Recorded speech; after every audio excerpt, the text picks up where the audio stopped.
O que eu quero falar para vocês é com relação à China.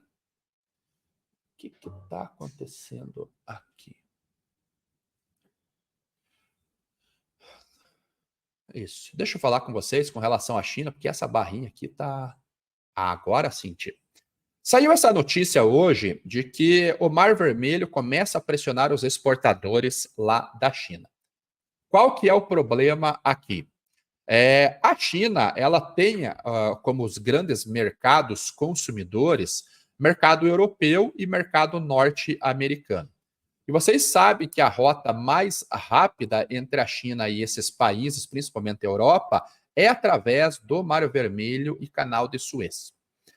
E lá em 2017, vocês devem lembrar que houve uma assinatura de um acordo comercial entre Estados Unidos e China, ficou conhecido como a primeira fase do acordo, onde haveria um fomento no comércio bilateral.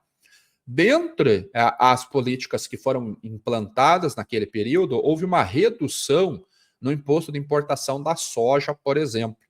A soja que pagava uma tarifa de 25% de soja americana contra 10% aqui do Brasil, teve essa redução de 25% para 10%, igualando o Brasil. Então, com relação à originação tributária, Brasil e Estados Unidos estão equivalentes hoje. E era para os Estados Unidos comprar mais produtos da China.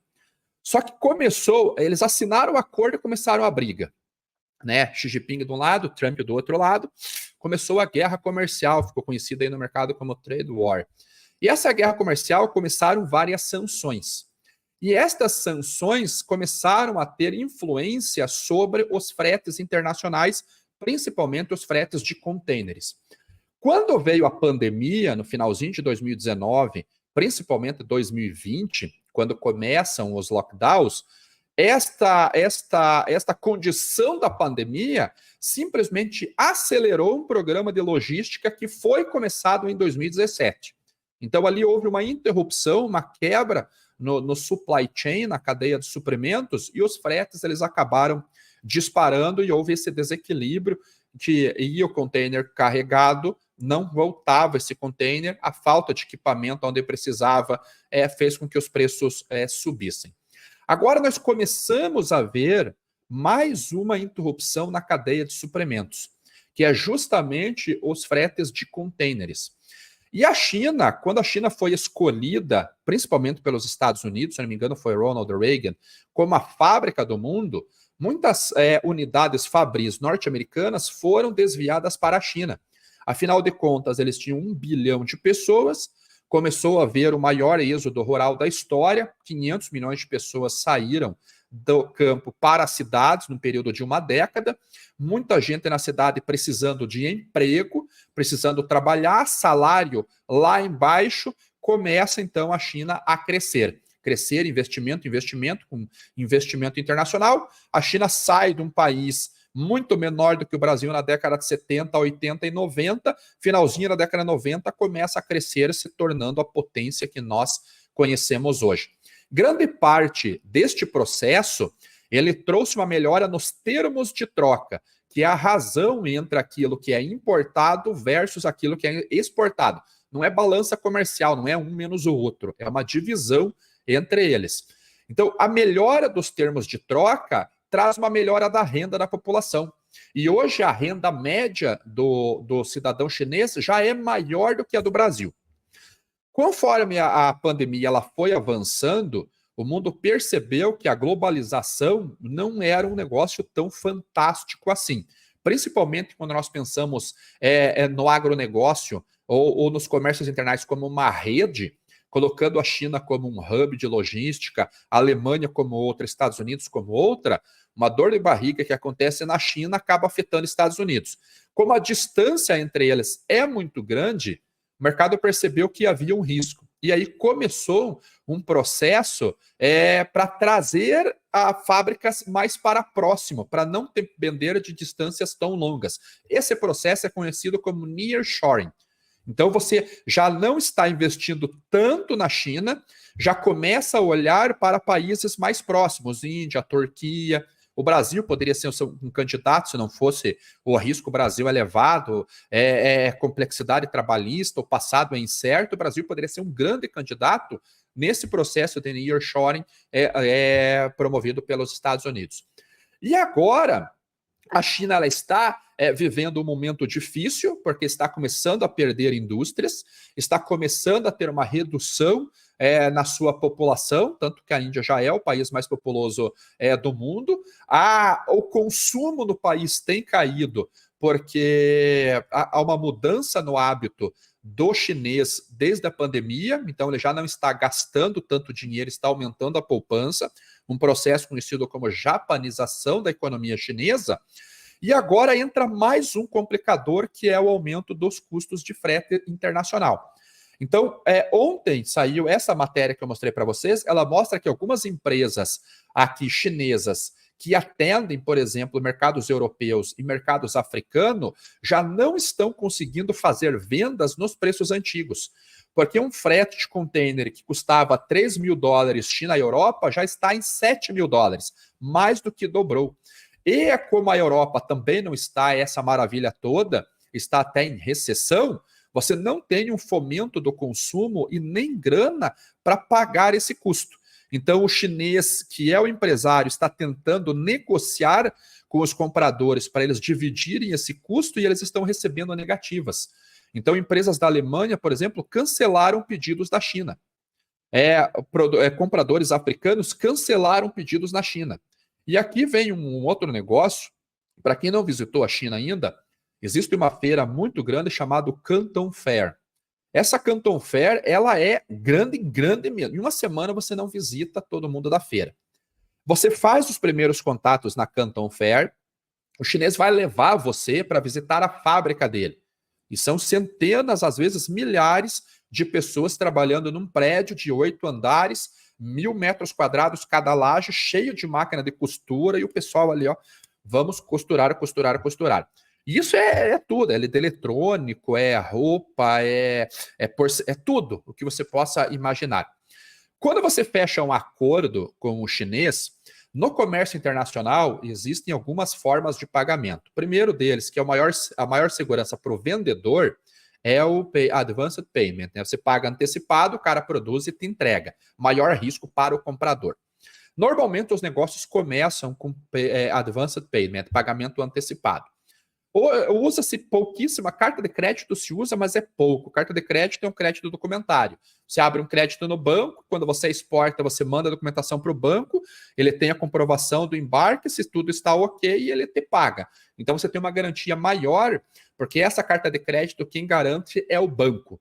Então você não vai pegar o banco da esquina LTDA, mas você vai pegar um banco aí top 10, ou os 25 maiores, mas é uma segurança a mais. Existe uma outra modalidade chamada CAD, que é Cash Against Documents, ou seja, pagamento contra o embarque. Você embarcou, manda a cópia da documentação para o cara, embarquei, ele checa e ele te paga. E quando ele te paga, você envia os documentos originais. E existe uma outra modalidade que a China pratica bastante, que quando você já tem relação, é chamada Open Account. Ou seja, ela manda o produto para você e você paga depois que o produto chega aqui. E aqui que começa a morar o problema. Por quê? Porque o fornecedor pequeno, ele fornece para uma empresa maior no prego, também no crédito. Esse comprador maior vai industrializar e vai exportar num open account para um comprador lá na Europa, um comprador nos Estados Unidos ou aqui no Brasil. Então, esse open account, ele é pago quando o navio chega no destino. Então, imagine uma rota onde você tinha um período aqui de trânsito, por exemplo, nesse trechinho pequenininho que vocês estão vendo aqui, de 15 dias, se ele vier pelo Cabo da Boa Esperança, aqui pelo sul, aumenta em 15 dias, já são 30 dias. Então, já dá um descasamento no prazo entre receber do importador e pagar o meu fornecedor lá na China. Então, muitas empresas pequenas estão quebrando lá na China, fechando as portas por falta de capital. E empresas médias estão tendo que custear, garantir esse custo por um período maior de tempo. Isso já começa a afetar as empresas médias também. Então, este problema de logística, além do encarecimento, está deixando os prazos mais largos, maiores, por um aumento no transit time desses navios de contêineres. Além disso, um outro problema. Se eu tenho uma logística ajustada, ou seja, um container vai para os Estados Unidos em 30 dias, 20 dias, ele volta para a China, para eu embarcar novamente e mandar para lá, agora esse processo se alongou. Então começa a haver uma falta de containers no mercado, porque estes containers estão em trânsito. Então uma viagem de 15 dias se tornou 30 dias. Então vai haver uma demora maior entre a exportação, que pode complicar, em vez de 30 dias, ele vai virar 45 dias, 60 dias, porque você tem uma perna de ida e uma perna de volta. Então, você veja que é um problema grave que vai atingir em cheio uma economia que depende das exportações, que é a economia chinesa. Ela é uma planta fabril que depende das exportações. As exportações. As importações têm um impacto menor, porque como os navios não são liners, eles são Trump, você consegue mandar essas mercadorias para onde tem carga.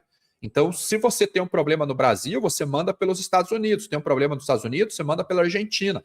Você consegue gerenciar melhor a logística.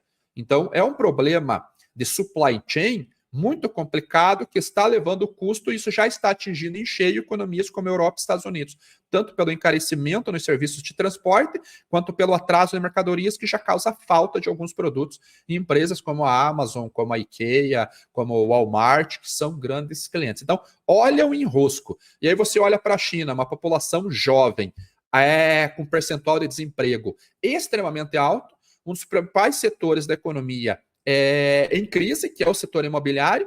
O governo está gastando os tubos para fomentar a economia e manter um crescimento dentro do objetivo de 5%, infraestrutura, e você vê a renda da população começando a balançar agora e um aumento da poupança e menos consumo por uma mudança no perfil econômico. Então, para a China acelerar antes de outros países, com essa mudança no modelo econômico, vai ser mais difícil do que foi no passado.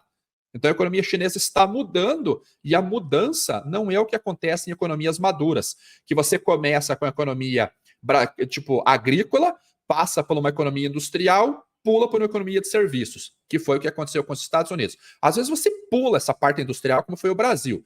Burocracia é tão complicado que você sai de agrícola e vai direto para serviços. Já você não tem a parte industrial. E aí você vê aqui do lado Uruguai com as zonas francas, Paraguai com maquila, o pessoal vai produzir onde tem menos imposto, né? E o Brasil acabou pulando. Mas normalmente é agrícola, indústria, serviços.